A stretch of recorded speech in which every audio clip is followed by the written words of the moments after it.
So back to why you decided to start running. Is it audio and video? It's just, I'm just doing audio. Okay. In 1999, when my first granddaughter was born, and when I got to the hospital that night, I got there about 9:30 p.m., January 22nd. And my daughter had been in labor for about 3 days, and I thought that I was going to get there in time because I was out of town on at a business meeting. And so I got there at about 9:30, and she was born at about 9:56. Okay. Right after I got there. Okay. And my wife came out and knew I had been trying to get there. And my wife said to me, "You have a granddaughter." I said, "Well, that's great. What's with the attitude?" She said, "I've been with this girl for 3 days and you show up and the baby is born." I said, "She was waiting on granddad." Yeah. And my wife said, "I know, and I'm going to have to hear that story the rest of my life." And when I went in and looked at her for the first time, so help me God, the first thought that went through my mind was, as soon as I looked at her face, what do I do to make this a better world? I know it was God Almighty putting that thought in my head. I had kids, raised them. I've seen plenty of babies, but to hold your own grandchild, it changed my whole perspective on why I was here. I'd had a great life, had a great career, have a great family. Now what do I do? Okay. Now what do I do? Fast forward 12 years later. A friend of mine was taking me to the airport. I had been to a board meeting all day. I was tired. His name is Joel. And we were almost at the airport, and I said, "Joel, have I lost my mind thinking about running for president? Am I crazy?" He said, "No, you're not crazy." I said, "I should be going home. I'm going to the airport to get on a plane and go do some more meetings because I got this crazy idea that I might run for president." 5 seconds later, I got a text from Selena, the one that was born 12 years ago. Okay. "Love you, Papa. You're awesome. Didn't want anything. Yeah. Didn't ask for anything. Love you, Papa. You're awesome." I said, "Joel, go ahead and take me to the airport." It's not about us, Sean. It's about them, the kids and the grandkids. And as I watched this administration and the Democrat-controlled Congress jam legislation down the throats of the American people against the will of the majority of the people, I couldn't just sit there and not do something. And I hadn't thought about running for president 12 months ago. It only started after President Obama signed. He did two things that really said, I think God is talking to me. Okay. One, the House and the Senate couldn't reconcile the two healthcare bills. So he talked the members of the House, the Democrats, into signing the Senate version. That way it wouldn't have to go back to the Senate and he could sign it. Secondly, the week before he signed the legislation, there were several polls that said that the American people did not agree with this legislation. It was the wrong solution. They were determined to pass it anyway, and he signed it anyway. Okay. I thought the president was supposed to represent the people. I thought Congress was supposed to represent the people. Then they did the same thing with cap and trade and tax and kill bill. They rammed it through the Senate, through the House, but they didn't send it over to the Senate to pass, which is another bureaucracy and another tax on folk. Because people started to call and send emails. Representative Michelle Bachmann out of Minnesota, she said it best when she said the phone lines melted in the Capitol after they passed that bill. Yeah. So even Barbara Boxer, who headed up the committee where it was supposed to go, wouldn't bring it up. The American people are starting to wake up. Mm-hmm. And so I started to pray about what should I do to help make this a better world. Another defining moment was in 2004 when I had stage 4 cancer. Okay. Colon and liver. It was detected in about March, and I eventually was able to get my treatment laid out. Went to MD Anderson Cancer Center, Houston, Texas, and I had to have chemotherapy, recuperate for a month from the chemo, double surgery, where they took out 30% of my colon and 70% of my liver. Okay. Then I had to have some more chemotherapy. And so I have now been totally cancer-free for 4.5 years, and I only had a 30% chance of making it. Okay. And so I asked God, why? Puts things into perspective for you. He said, not yet. Okay. Not yet. Never been sick. Yeah. Fly all the time. Uh-huh. God is with me. I'm not afraid to fly. I think God gave me that life-threatening experience. But he said, not yet. Okay. And with the combination of my granddaughter and that text that she sent me, and the experience that I went through with cancer, life-threatening, and to come out on the other end, I knew I wasn't supposed to just get into cruise control in my life and take it easy and play golf and not do whatever I could do with the skills, talents, and abilities that I have been given. And so we're at the point of the Presidential Exploratory Committee to test voter support and to test financial support. So depending upon how that goes, we will then make a final decision. Okay. Yeah, because well, you kind of answered my first question, why run? Yep. You know, and the kind of next one, I guess you're feeling the waters out on this one, but you know, how we compete in a campaign that's going to likely require so much, you know, so many financial resources. Right. When did you start your committee again?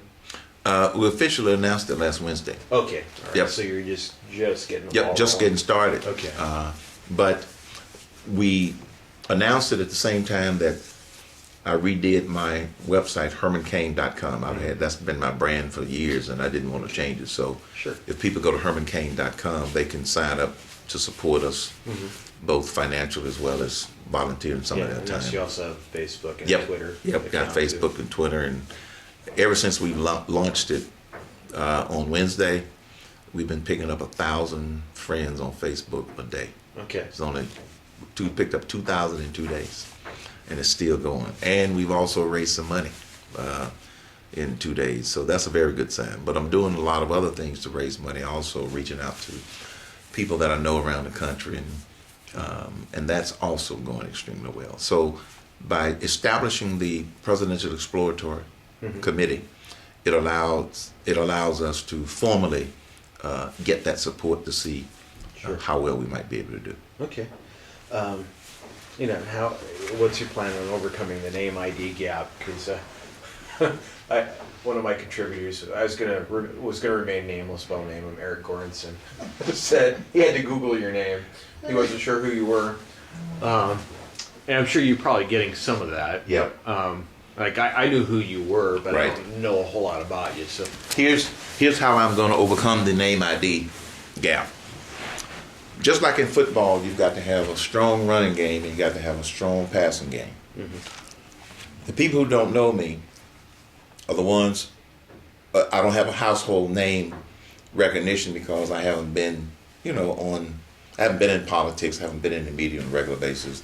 A lot of people who watch Fox News, they know me because I'm on there a lot. okay. But I already have a strong ground game, and I'll be able to get the name ID as we go along. And here's why I believe I have a very strong ground game. For years, I have been involved with several national organizations. Obviously, the Tea Party movement, I've been a big participant in that. The Fair Tax Organization, I worked with them for years. I forgot about that. Yeah, the Fair Tax Organization I work with. Americans for Prosperity, they've got a huge, huge following. Americans for Tax Reform, they know me. People that are members of the Media Research Center, Brett Moselle and his organization. And so at the National Restaurant Association, I used to be on the board. I was the full-time chairman and president and CEO, and I was the volunteer chairman at one point. So there are a lot of national organizations with a national footprint. They know who Herman Cain is. Okay. And so so what we have to do is raise the money to be able to get that name ID out there to the general population. So it's not like I'm starting from zero, it's kind of like I'm starting at 50%. Okay. Okay. We could end up having a small field, we could end up having a real crowded Yes. field, 2012. Yes. How, with anywhere from Palin to Ron Paul, who knows? I mean, I could guess at who's going to end up Yep. running, but I could probably end up being wrong. So how's your message going to be different than everybody else in the field? First of all, I think that the field of potential candidates is going to be a strong field. Everybody's going to be strong in a different way.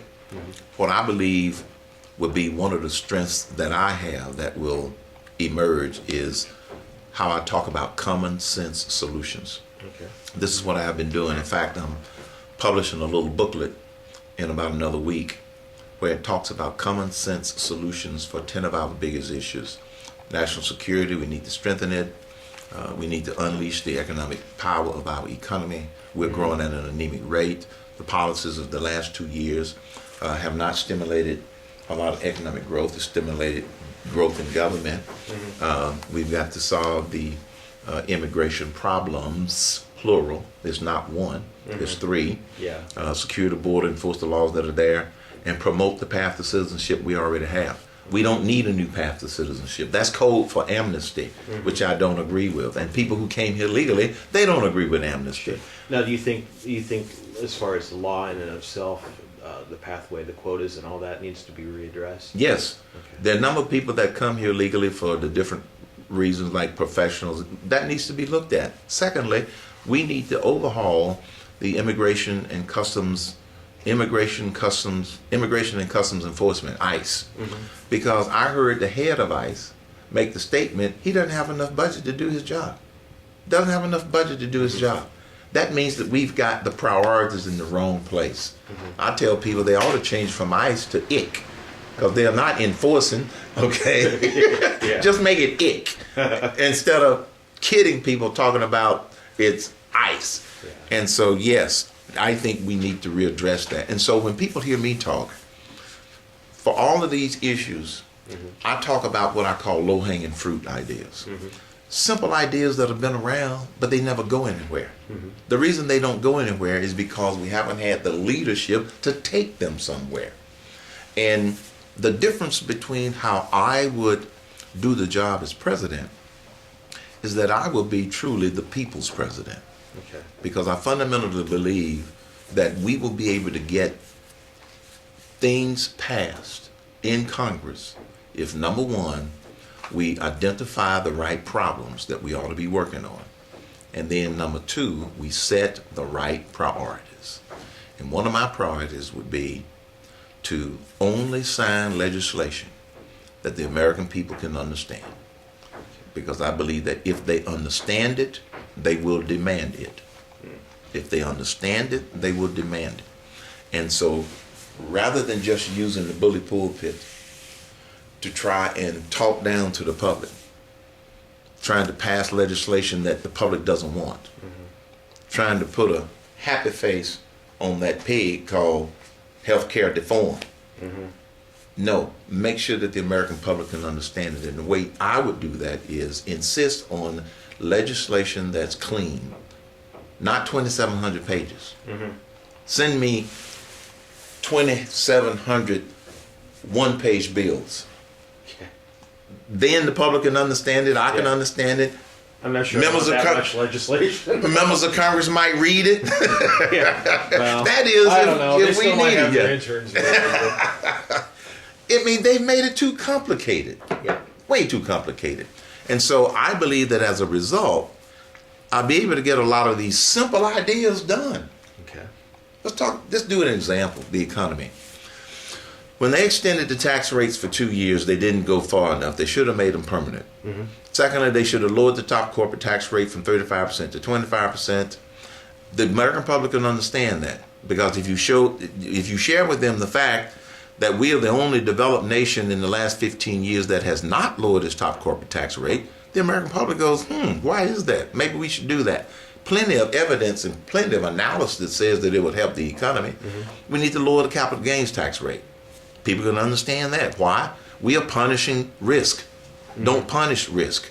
People who have money to create jobs, they don't want to, they're sitting on it. Yeah. Look at all of the corporations in America. I think the last estimate was there's over $2 trillion of cash that they're sitting on. Why? Because of this uncertainty that's hanging over the economy. And then the really low-hanging fruit, which is a no-brainer, tax on repatriated profits that would come back into this country. So businesses simply just don't bring them back. They just leave them overseas. They leave that working capital and that cash over there to help develop the businesses over there, rather than bring it back here for double taxation. Yeah. So get this, Sean. How silly is this? If the money stays over there, it doesn't help our economy. Mm-hmm. So why not tax it so it can come back? Mm-hmm.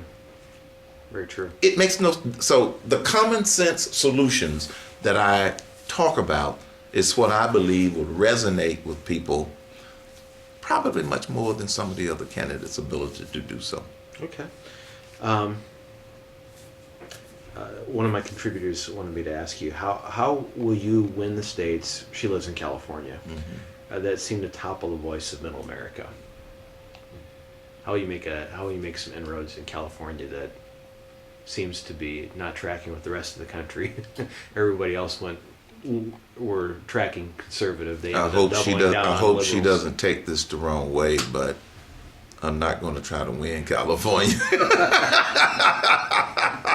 That might not be the politically correct thing to say, but we know our strategy has identified the states we must win. Okay. And with all due respect, yeah, California isn't one that we must win in order to win the nomination. Now, I'm still going to go to California. I still want the few conservatives out there to hear my message, and we have some things planned for California, by the way. Okay. But since I will have not nearly the resources of some of the other candidates, we're going to focus our resources on early primary states, mm-hmm, all the way through Super Tuesday. That's going to help to give us the momentum we need, and then go to the other states as they unfold. Okay. Thinking of California, they're going to probably be, if they haven't already, I'm tracking it, asking for, they're broke. Yeah. You know, how should the federal government address states that are in financial crisis like that? Real easy. Let them fail. Okay. Let them fail. I don't believe that other taxpayers should fund bad decisions that they have made for decades simply because the unions don't want to reset those contracts. Let them fail. Now, in order for them to file bankruptcy, technically, Congress will have to pass a law. Mm-hmm. Dick Morris wrote about this last week. Okay. And he and I had already talked about it. But in order for them to be allowed to go through the bankruptcy court, that would be a requirement in the law that all of the existing contracts, union and non-union, would be null and void, and they got to renegotiate going in order to move forward. Let them fail. Now, if they don't want to agree to that, mm-hmm, and they don't pass the law, I'm back to number one. Let them fail. Yeah. We cannot prop up badly managed states. We can't prop up badly managed federal government. Mm-hmm. We are already broke. Yeah, very true. We're broke. So no, mm-hmm, sorry, it's going to force some tough decisions. Mm-hmm. They're going to pull out all of the stories about how old people and babies and puppy dogs are going to be hurt if the federal government doesn't step in, but the federal government should not step in and help those states. Now, I probably won't win those states either. Okay. I'm not going to pander to people, Sean. This is what's wrong with what we've been getting. Yeah. If I go around trying to pander to these states that are broke because of mismanagement, I think there are enough states that are managing their fiscal responsibilities as well that where this message will resonate. Kind of shifting gears a little bit. What is the source of law? The what? The source of law. Where do our rights come from? God. Okay. Our rights come from God, and our founding fathers recognized that. Okay. They are called inalienable rights, endowed by our Creator. The founders recognized that that's where they come from. Okay. And I'm sure you're probably familiar, back in April 2009, the Iowa Supreme Court struck down Iowa's Defense of Marriage Act. And No, I'm applauding what you all did about it. Okay. Not that they struck it down. I'm sorry, I was applauding too early. Take that applause back. Yeah, they struck down your Defense of Marriage Act. yeah, And and we ousted 3 of them that were up for retention. that's the one I'm applauding for. Yes. Okay. Great. What? So I know your position on. I mean, you are obviously for traditional Yes. marriage. That marriage needs to be defined between one man and one woman. Yes. What should the federal role in defining marriage be? Should there be a federal role? No. Okay. Leave it to the states. Okay. Now, in California, they passed a Proposition 8. They added the definition of state constitution. A federal judge declared their constitution to be unconstitutional. So that's kind of the tension. On one hand, definitely 10th Amendment, and there isn't a defined role for government as far as marriage is concerned in the U.S. Constitution. But on the other hand, you got the federal judiciary that's starting to get involved. So how do you think that should be addressed? I think it should be left to the states. Okay. I think it should be left to the states. And let's take California as an example. That state is bankrupt. It's driving businesses out of there because of all of the taxes. It's driving people out of there that don't necessarily agree with all of these laws that they want to pass with respect to secularizing. The state is hurting itself. When they get to the point where they have to collapse, they are losing businesses, they're losing citizens. There's only so much stuff. There's only so much people are willing to pay for a beachfront and sunshine. So if the people in California want to have that kind of state, more power to them. Well, but they voted to add to protect marriage, and then the federal government, the federal judge said. Oh, I'm sorry, I misunderstood. Yeah, I'm going to declare. They voted to protect traditional marriage. Yeah, in Proposition 8, they voted in favor of it. They added the definition to protect marriage to their constitution. The federal judge said, unconstitutional. Okay, here's where we've got another issue, and that is the makeup of the judiciary. Okay. The Supreme Court as well as the federal judges. This is why it is critical that we have a conservative president in 2012. If we do not, we will not be able to appoint conservative judges to the Supreme Court, and a lot of the federal judges are also going to be retiring. That's going to be an opportunity to change that. So it takes longer to bring about the right kind of change when it comes to the judiciary, which makes it even more critical that we need to have somebody there in 2012, because there are going to be a lot of new appointments of 2012 and beyond. So that's the long-term solution. In the short term, you can't really go to a judge, and it's going to have to go to the Supreme Court. That's what's going to have to happen. Okay. But it just takes a long time. Yeah. I know people would like to get quick resolution of that, but it's not going to happen. What's your view of nullification? I'm sure Thomas Woods has promoted that.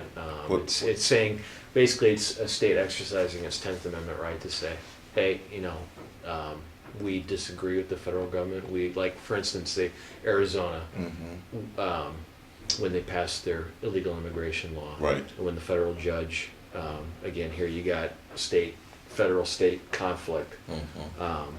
The state says to the federal government, we exercise our 10th Amendment right. This is, we nullify. We're not going to follow that court decision or what Congress passed. Or I'm not sure how to answer that because I'm not that familiar with specific instances as to where it's been passed. Mm-hmm. However, I do believe that the states have a right Mm-hmm. to nullify anything that they believe is not constitutional. Okay. So we got to start there. Okay. Okay. A lot of stuff that has been passed as federal laws simply was not challenged. Mm-hmm. And it needs to be challenged as constitutional. So if a state believes that it's unconstitutional, I believe that they have every right to not do it, or just like the lawsuit relative to the mandate. Mm-hmm. I firmly believe that the healthcare mandate is unconstitutional to begin with. Mm-hmm. So all of the states that are participating in this lawsuit, I absolutely agree. Mm-hmm. I absolutely agree with that. Okay. Okay. All right. Abortion, is that an issue that you think that also should be, is that a federal issue or should that be left to the states as well? It's a state issue. Okay. Yeah. All right. So as president, if you would not be in support of a national right to life amendment? No. Okay. Not because I don't support the right to life, but because of all of the other issues that we're facing. No legislation will come across my desk that I will sign that's going to support abortion. Okay. We got a bunch of stuff now, but I believe life begins at conception. Okay. So you got to take specific laws. Uh-huh. Okay, you got to take specific laws and say whether or not it applies in this sort of thing. Okay. Okay. Let's see. Skipped over a couple. Oh, and we talked earlier before I turned the microphone on as far as what should the federal role in education be. I'm going to let you answer that again. Over time, zero. Okay. I believe in what I call unbundling education. That means if you're going to take federal funds, I said if, Mm-hmm. to assist some states with education, you block grant it and let the states run their educational system, let the local level run theirs. All of the strings attached that go along with federal education funds need to be cut. That's what I mean by unbundling. Okay. Block grant with some general guidelines, and they will have to report how well they use those funds, or you won't continue to get the block grant. Now, over time, because we have a big national federal debt, Mm-hmm. That amount of money is going to go down Okay. rather than going up. But then if the states know that that allocation is going to start to go down, they can begin to make long-range plans of how they're going to deal with it. And here's the other thing. If you cut the government out of trying to tell them how to run their school system, they can probably run them for less money anyway. Just like on Medicaid. Mm-hmm. Florida, as an example, said, we'd like to opt out. Mm-hmm. We don't want the federal money. It's costing us too much with the unfunded mandates. And so the educational dollars create unfunded mandates. Medicare and Medicaid create unfunded mandates.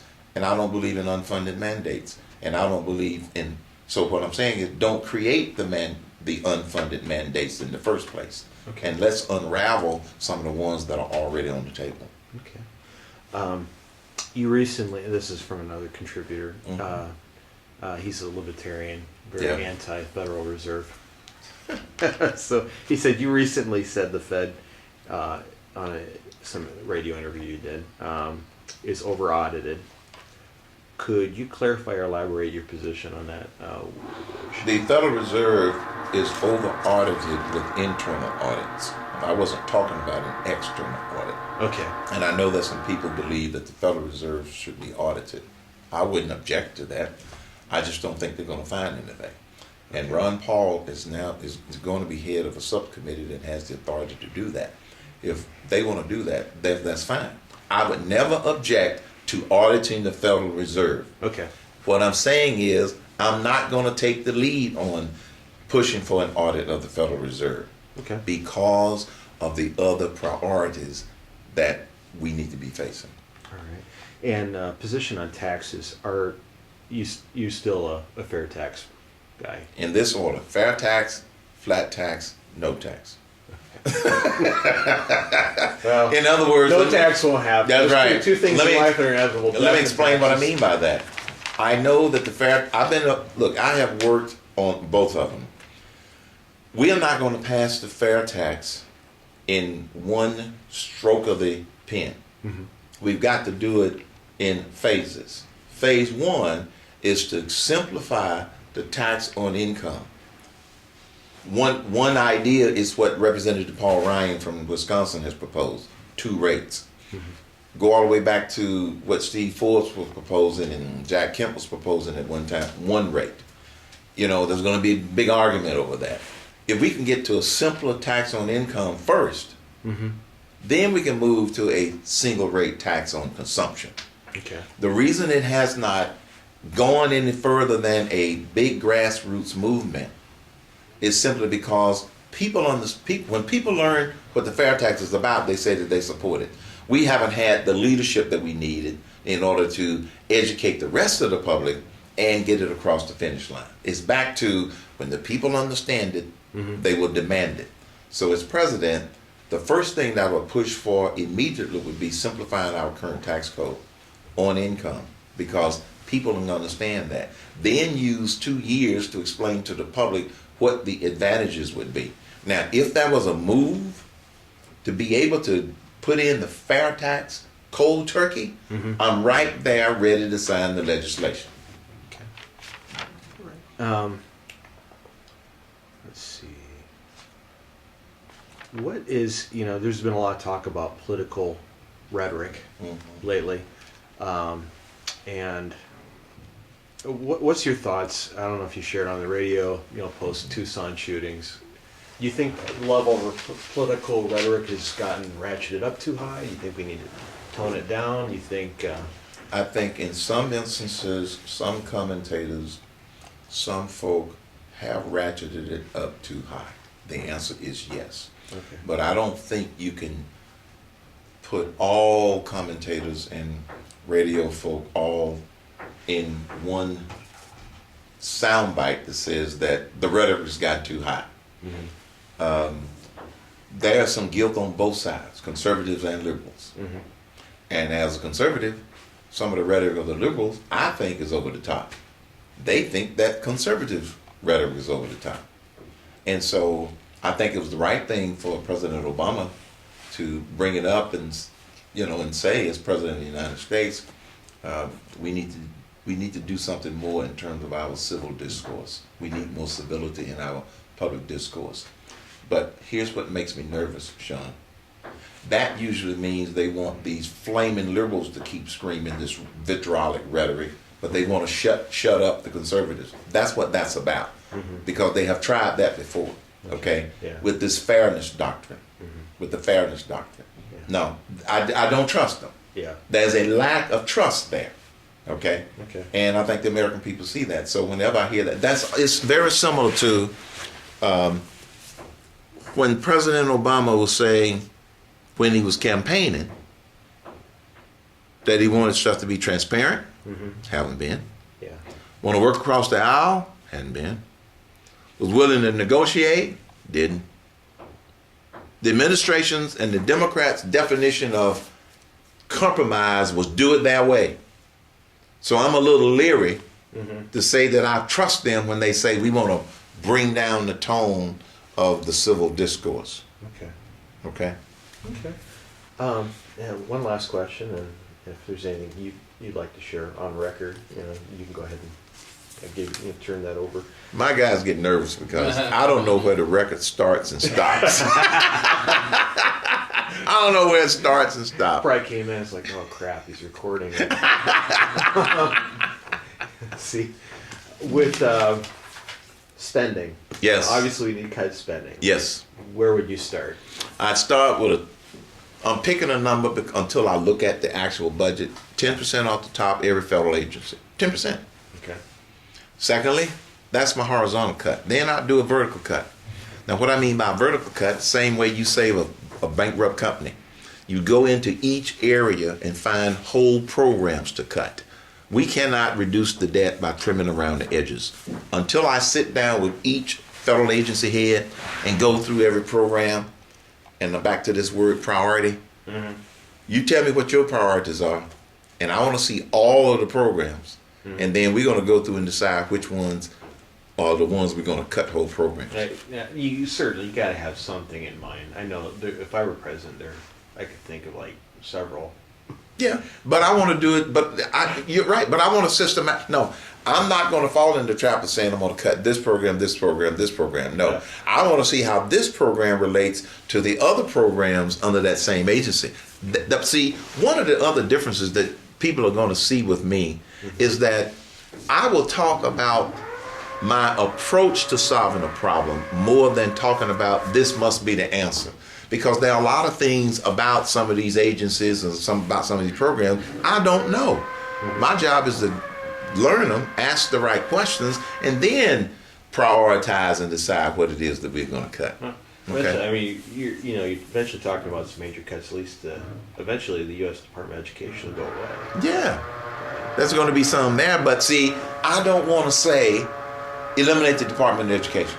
There might be some things that we need to salvage at a whole lot less money. So I'm not going to make that blanket statement, but I know that if we look in there, there will be some things we're going to find that I feel as if we ought to eliminate. Okay. I'm sorry. One last question. What's your position on Afghanistan? Or how what should we be staying there? What would your approach as commander-in-chief be if you were, here again, I'm back to my approach. Here's what my approach would be. I would assemble the Joint Chiefs of Staffs and the military generals, General Petraeus and his folk, in a room and say, first question you got to answer is, can we win? I don't know. I don't know if the president knows. If we can, what's the plan? And I'm not going to share it with the terrorists. Sure. If we can't, what's our exit strategy? And I'm not going to share it with the terrorists. In other words, I'm going to listen to the military experts. Secondly, I'm going to make their jobs more doable by not trying to be politically correct. I'm not going to eliminate the presence of media in the war, but we cannot fight a war on TV. We cannot be worried about every congressman and senator that goes over there for a photo op, what they're going to come back and act like they're an instant expert. No. As commander-in-chief, and we're in a war, the commander-in-chief has the authority to limit some of the press and limit some of the members of Congress who go over there so they can come back and say, I went to Afghanistan and I think we need to be out of there. And so we can't fight a politically correct war, but we got to first answer the question, can we win? And I don't know because I'm not privy to all of the military intelligence that they have. Should we be engaging in conflict like this without the formal declaration of war? I know some on the libertarian side of the party say, Congress hasn't declared war. What are we doing over there? I don't know because I'm not exactly sure how the formal. I know that Congress has to do a formal declaration of war. They said the same thing about Iran. I've got to research that one. I really don't. I don't know. Okay. Because when we went to Iraq. When we went to Iraq, they said, Bush. This is Bush's war. Well, see, I'm not sure where the rhetoric starts and where the law. Well, some people say when you pass funding, that was congressional consent, but. We need to wrap up. Okay. Got you. Well, hey, thank you so much for your time. Enjoyed it. Enjoyed talking to you.